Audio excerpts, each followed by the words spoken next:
il y a quelqu'un qui est très connu en France, qui s'intéresse beaucoup aux monuments historiques et qui fait beaucoup de documentaires.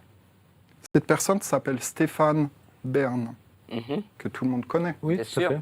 Ok.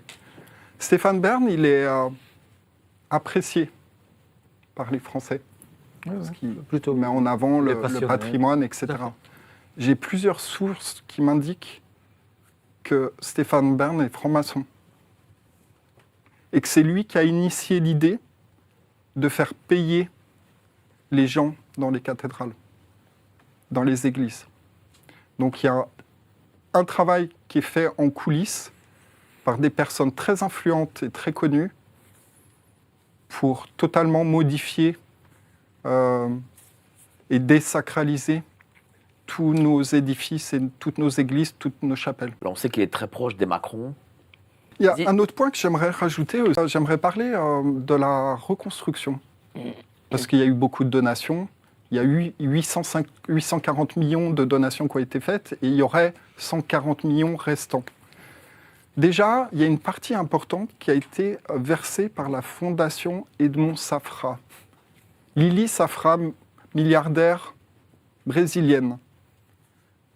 Une famille assez opaque, qui est connue pour avoir eu des activités bancaires clandestines depuis l'Empire ottoman et en lien avec les métaux précieux. Et donc on peut raisonnablement se poser des questions sur cette donation, cette fondation, parce qu'on sait que tous ces milliardaires se cachent derrière des fondations et de la philanthropie, sur l'origine de ces fonds en fait. Est-ce que ces fonds viennent d'activités mafieuses, d'activités financières mafieuses?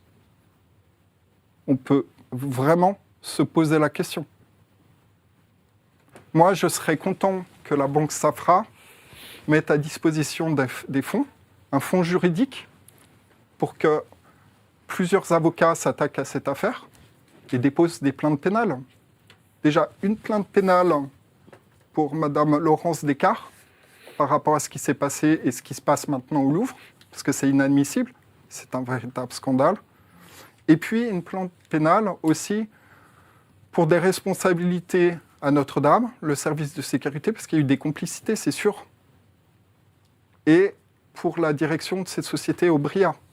Parce que pour l'instant, on ne sait pas si la pulvérisation de ce gel était volontaire ou ils ont été instrumentalisés. C'est-à-dire qu'on leur a fourni le produit avec du thermite. Et ça, on a besoin de le savoir.